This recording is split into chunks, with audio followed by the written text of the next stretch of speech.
Hello class. I chose to do my research paper on internship conflicts interfering with college graduation requirements.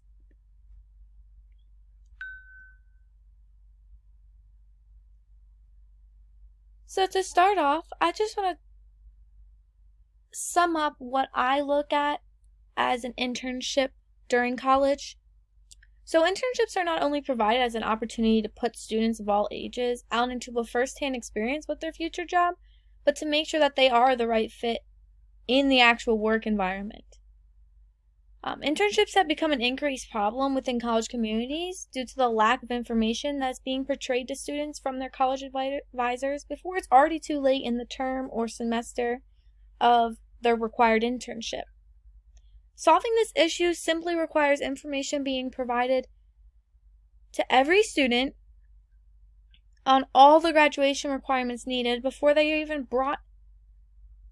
onto the college campus and decide if the major that they have applied for is what they actually want to pursue. So once it comes to the discussion of this problem and what it is causing, not only in college students, but like future college students. College students are being affected by internship opportunities due to the lack of prior information being displayed to them, whether it be during their high school career, like I mentioned, leading them into their college career, or in the beginning of their college experience, although college advisors instantly assume that they are already informed about the benefits and basics regarding internships during their high school career. Not only is the right information not being provided to students, but the information is coming way too late overall in order to help the students be successful with their internship process. So to sum up the argument that I'm portraying, the lack of prior information being provided to students too late is leading to an overall decline in the number of students graduating on time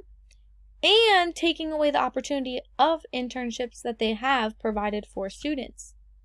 All that needs to be done in order to see an increase with this continued argument is making sure that information is provided beforehand so that they don't have any issues later on in their educational career when the time to get involved is now a requirement for their graduation.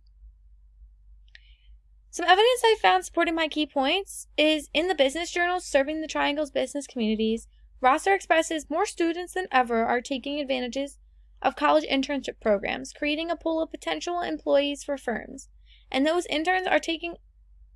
on more responsibility at work, giving them a strong indication of whether they'd like a position in that company or not. In the article, Internships Add Value to College Recruitments, Scott anticipates, despite continued student enthusiasm, college relation managers at major companies throughout the country have expressed growing disillusionment with intern program costs and effectiveness.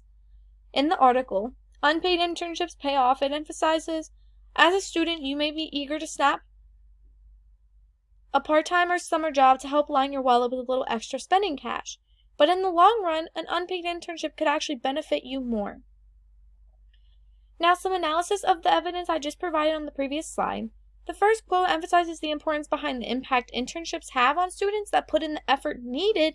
towards accomplishing the internship's goals in order to affect the later overall purpose in their life and career, and even a potential career opportunity within the business they chose to intern with. The second quote presents multiple concerns regarding the college relations in which internships provide to their colleagues. All internship programs need to be well constructed prior to opening, so there is no sense of reconsideration when it is already too late and the students already agreed and signed to get themselves involved. The last quote explains the impact colleges see based off unpaid internships, that they are willing to give grants to those students who choose to become involved in unpaid internships, knowing that they are known to have the same impact of paid internships, if not a better impact than paid internships. When it comes to the consideration of alternative solutions, providing the opportunity to high school students to be able to get involved with an internship as a class credit during their junior or senior year in order to get involved in the workforce to see if the future job they think is for them is actually the right fit. This solution is in the attempt to solve recent students, but was not provided to those who might be in the workforce now and decided it's not something they can do for the rest of their lives and want to go back to school to continue their education or further it in a different field, but no experience with college communities. The solution I have obtained is the best because my solution provides not only upcoming students with the information they need, but all those who are looking for available internship opportunities in order to get an experience in their desired future job. If Career Services took on the responsibility to maintain a database of internships, then it would end up taking the onus off the companies and putting it on the school, which is probably where it should be when it comes to administering internships. In conclusion, the impact of the problem within college communities involving internship requirements in order for students to be able to qualify for their graduation is to end up seeing an increase in graduation rates not just on time, but with overall success due to an excellent experience in their internship that allowed them to learn more hands-on and make sure they were the right fit once they got into the work environment before they were put into that career for the rest of their life. Not only do internships provide a great opportunity to the students, but give them the first-hand experience in which they will use to decide whether the job is for them, since they might only have experience with the job during their studying aspects in school. Thanks again, and I hope you enjoyed my presentation.